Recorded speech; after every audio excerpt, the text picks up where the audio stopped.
Dear church, scattered across our region and province, I know you're losing hope. You're missing each other.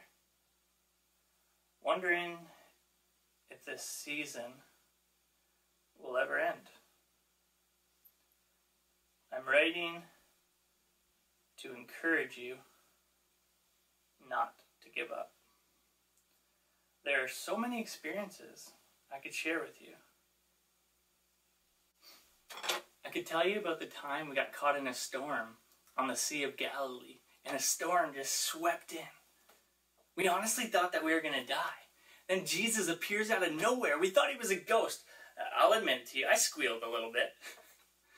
Then Jesus says, "Take courage. It is I." I don't know how, but instantly I felt that courage. I said, "Jesus, if it's you, call me out to you."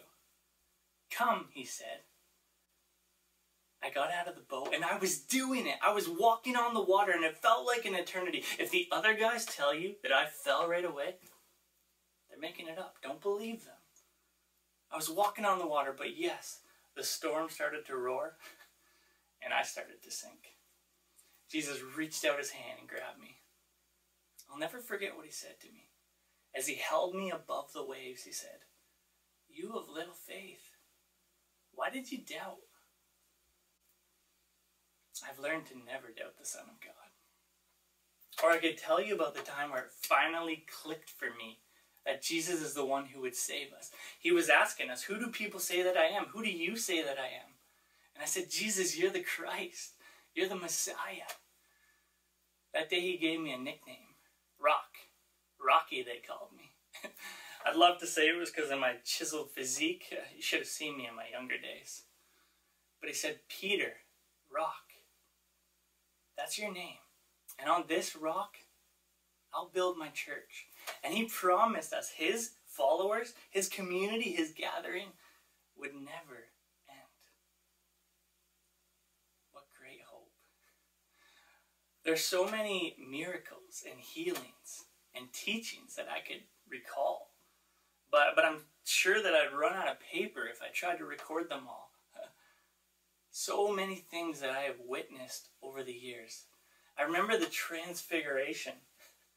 Jesus takes us up a mountain and the glory of God is shining all around us. Elijah, Moses, right there. And then God's voice comes down to us. "This is my son whom I love. Listen to him." God, I'm doing it. I'm doing my best to listen to him. Well, 90% of the time.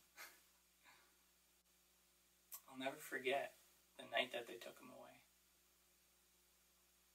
I tried to stop them and fight the guards off, but Jesus said, "Stop it." All he wanted us to do was to stay there and pray. I couldn't even keep my eyes open. Worse yet, the second they asked me if I belonged to him, I disowned him faster than you can say traitor. It was the worst day of my life. But 3 days later, the best day of my life. Yeah, I know, Johnny Boy will tell you he got to the tomb first, but ask him who went in first. You'll never believe the look on our face when we realize it's true. Exactly what Jesus said would happen came true. He rose again. It was amazing. I remember a little while later, we're on the beach and Jesus asked me to go for a walk. Who doesn't love a good long walk on the beach? But this one was different. He kept on asking me, "Peter, do you love me?" "Jesus, you know that I love you." "Simon, feed my sheep." And so, years later, here I am, writing this letter and trying to feed his sheep, hoping that it offers you some sort of encouragement.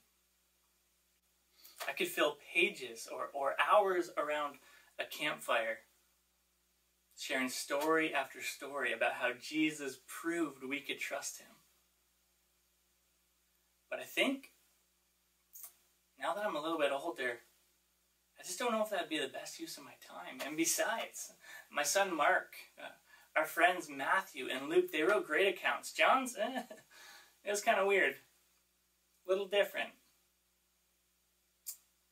I think the thing that I want to start this letter with, the thing that you, the scattered and scared church, need to hear: may grace and peace be yours in abundance. Grace and peace multiplied. Sincerely, your friend, Simon Peter. Rocky.